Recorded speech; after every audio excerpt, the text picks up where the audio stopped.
Thank you for the time today, sir. Yeah, for sure. We will take the first question from Jeff Wagenheim with ESPN. Jeff, please go ahead. I've been asking some of the other fighters, particularly those who are elite grapplers, about the octagon they'll be competing in this weekend. You've got a 25-foot cage instead of a 30-foot cage. That would seem to bring everything a lot closer and give you a little bit of an assist in getting the fight down to the place where you can do your business. What are your thoughts about fighting in the smaller cage? Doesn't change that much, but yeah, I like it. He's the one that we train at Stanford MMA with him, Wolf, and all my team. But it doesn't change much. I think he'll be better. He's not gonna run so much. We're gonna grapple for sure. Yeah, but doesn't change much. Really? So this one doesn't. So the big cage, small cage is all the same to you? Not the biggest one. The one they fight for the title is the ginormous one. That one's too big. But for this one to the other one, I don't think changed that much.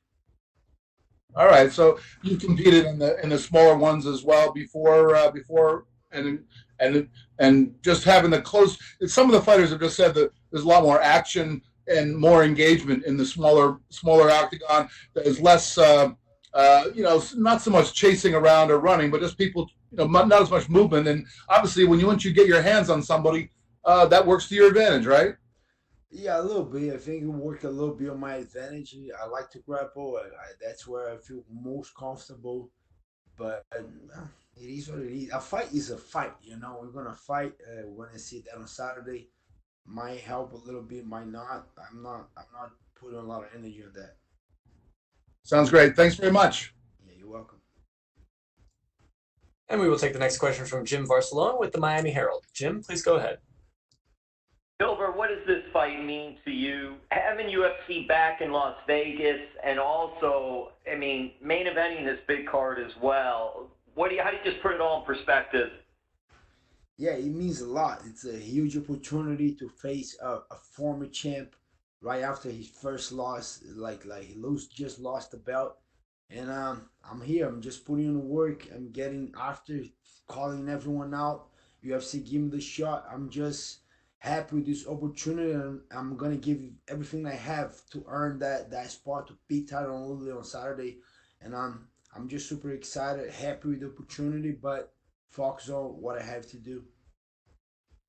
What do you think it will be like competing with no crowd? And are you just so focused on the fight when you're in there that you really put out the crowd anyway? I fought already no crowd in Brazil. That was the first fight with no crowd, the UFC Brazilian when I beat Damian Maia. And yeah, I'm getting used to it. Then I cornered Vicente Luque on the UFC Jacksonville.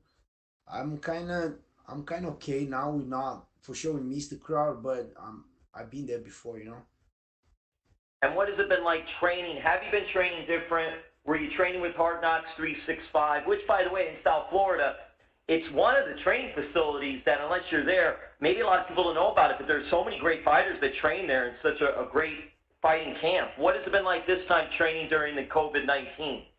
Yeah, no, on the beginning it was hard because they closed the gym. They closed. Now we have two gyms. We have Hard Knocks 365, and we have Sanford MMA. That's the one is in Durfield.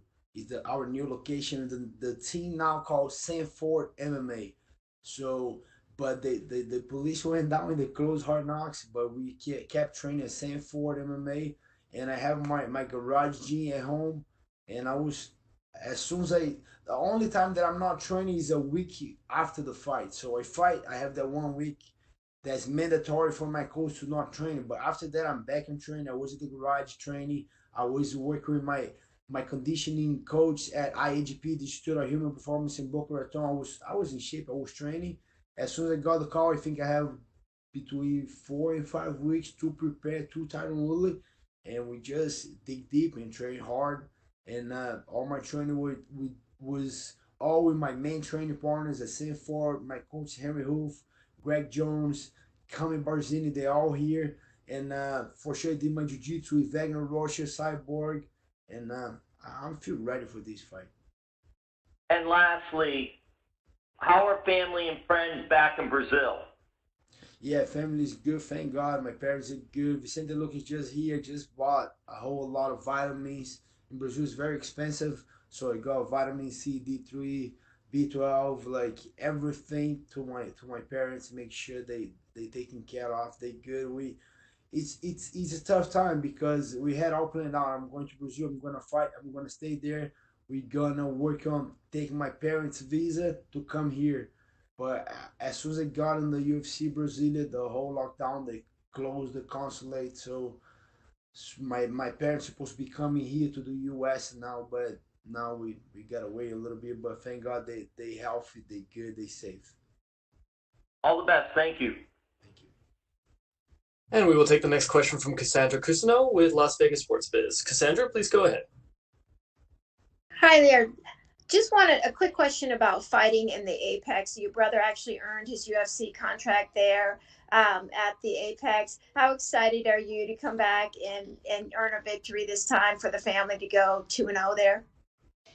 Yeah, I was super excited. I supposed to come here with my brother, but I got a short notice in the UFC Uruguay on the same week that he fought here on the contender series. So, but today I give a tour on the Apex, and the facility is amazing, and I can't wait to make 2-0 for the Burns family at the Apex. Appreciate it. Good luck to you Saturday. Welcome. And we will take the next question from Gabriel Pangalangan with the Dojo Drifter. Gabriel, please go ahead.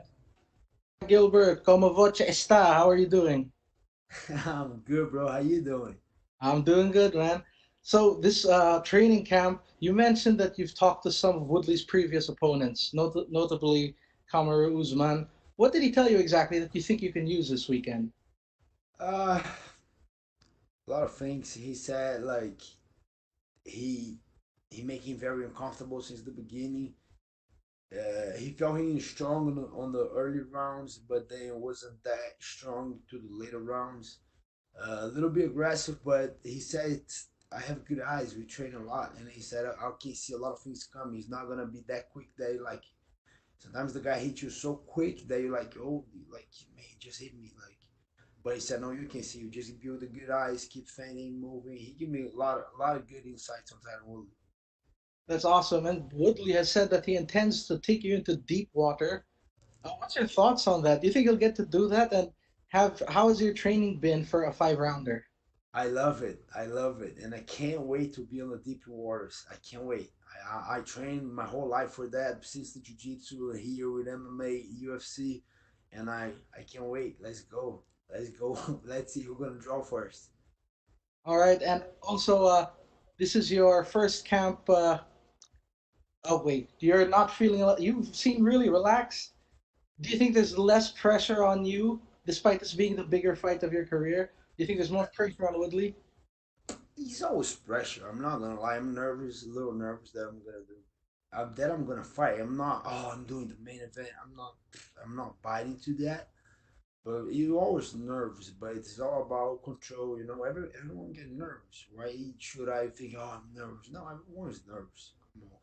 And it's getting normal. You know, I fought like how long ago? March 14. How long ago was that? Like I don't know, 2 months, 3 months. So I'm getting more at home with the UFC, with the fights, and I feel comfortable. That's what I like to do. I'd rather be here than at home. I'd rather be right here, right now, talking to you guys about my fight, making weight tonight, weighing tomorrow, face off, relax, fight. Where I'd rather be here than if I want to be here on Hawaii, you want to be here in Brazil. I want to be here. I want to fight. That's what I like to do. That's what I love to do. That's what I put all my energy. And I can't wait to Saturday night. I'm that excited, and I excited to the opponent too. I want to face the former champ, see how it feels like. Oh, he's very strong. Let's see how strong he is. Oh, he's gonna come forward. Let's see how we're gonna come forward. And I'm just gonna enjoy this experience, and I believe I'm gonna beat Tyron Woodley Saturday night. All right. Obrigado. Thank you very much. Best of luck. And we'll take the next question from Shaquille Majuri with MMA Mania. Shaquille, please go ahead. Hey, Gilbert. How's it going, man? How you doing, brother? Doing good. Thank you for making the time. Now, first and foremost, right after that Damian Maia fight, you start calling your shot for Tyron Woodley. You were loud. You were consistent. What finally happened that brought this fight together? Be honest, I don't know. My first target after that fight was Colby Covington, but then those fights start getting canceled, and I kind of fear Leon Edwards couldn't like fly here to the U.S. and I just put myself available, and I kind of love it the way the UFC saw it. They was very like into the fight, and they call me and they talk call my manager, and I was like, okay, we there, And then I didn't stop after that, and they gave me that opportunity. That event they kind of canceled on the 21st, and then April 18th the didn't happen. The May 9th it didn't happen, and they were talking on the May 23rd to May 30, and we're here. So I think that kind of went on my way. I won this fight. They give me the fight, and I'm happy and I can't wait. It's a great opportunity facing Tyron Woodley, former champ, first main event, and I can't wait. Two more sleeps and we there. We fighting. I think one thing that was very clear in that Damian Maia fight is that you are equally as talented on the ground and on the feet. Does that, kind of ease the nerves knowing that you're a threat wherever it goes? Uh, I'm confident with that being like with my striking. I keep evolving a lot. I put a lot of work. Keep my coach Henry Hof. I do like boxing coach. I train with Vicente Luque, with the champ Kamaru Usman, with a lot of high level guys that we have at the gym. Robbie Lawler. If I count so many talent guys that I work hard with, that it's a fight every day at the gym. That makes me more confident. And a couple of adjusts that I did in jiu-jitsu, because in the beginning I was just a grappler, I was just a jiu-jitsu guy. And when I made that transition to MMA, I was just putting all my money on my striking, and I got better. But I think in a certain way, I kind of stopped a little bit with the jiu-jitsu, and after a couple bad results, we kind of talk about it, realize that, and then I just find the best group of jiu-jitsu guys in South Florida. That's Fight Sports Miami with Cyborg Gabriel, Wagner Rocha, and I feel at home training with these guys, and that's one of my main trainers right now. So, and then I kind of did a lot of jiu-jitsu tournament just to stay curry on my jiu-jitsu, keep like bring their roots back, and I don't know, and then we bringing my jiu-jitsu back.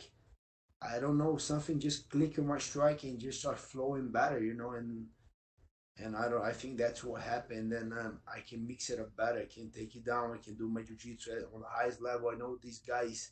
They might don't. They might don't say that, but I know he's gonna be like they scared to. I land on top of these guys, or even on battle. I know they don't want that, and I have my new toys right here that have been doing good too. So I'm excited what I bring to the table right now. You talked about sending some money back home and bringing your parents here. Last time you and I talked, you told me about how your dad is really the one who jump-started your entire combat career, and the readers, were really touched by it. I think it's every kid's dream to be able to take care of your parents. What is that like for you to now be able to give back like that? Yeah, I have a couple of dreams that I made it. My first dream as a professional was to be a jiu-jitsu black belt world champion. I made it, and I have another dreams to bring have my kids here, have my family here, growed up in the U.S. and I made it there. I have my green card, ready for my citizenship, and one of my personal dreams, like own a house. I own a house today, but I still missing that my parents. Like they did everything for me and for my two brothers, and they 63 years old right now in Brazil, and we were working so hard to bring them all planned out. Pandemic came in and kind of make pause that dream a little bit, but yeah, it's a dream to bring my parents here. And like I said, the 63 that is the kind of like the end of life. I want they have the better end of life that I can give to them. And I think he'll be the best place with my kids, and with my brother, daughter too when she comes. And I think I just wanna give back to my parents. And last one for me, you said how your wife is to credit in a lot of ways for this move to welterweight. It's been fruitful thus far. A win over Tyron, and you're right in the mix for a title shot. Are you going to get her a nice present for all of this?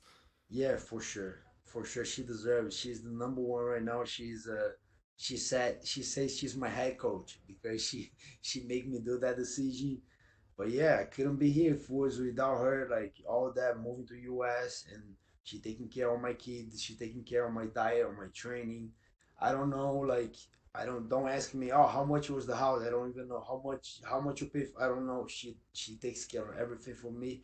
I just need to focus on the training when I have a fight. When I'm not, for sure, I help out more. But she's the one that provides everything for me, and I'm thankful for her. Thank you, Gilbert. Good luck, man. You're welcome, brother. Thank you, Gilbert. That's all the time we have for you, sir. You are good to go. Thank you. See you guys.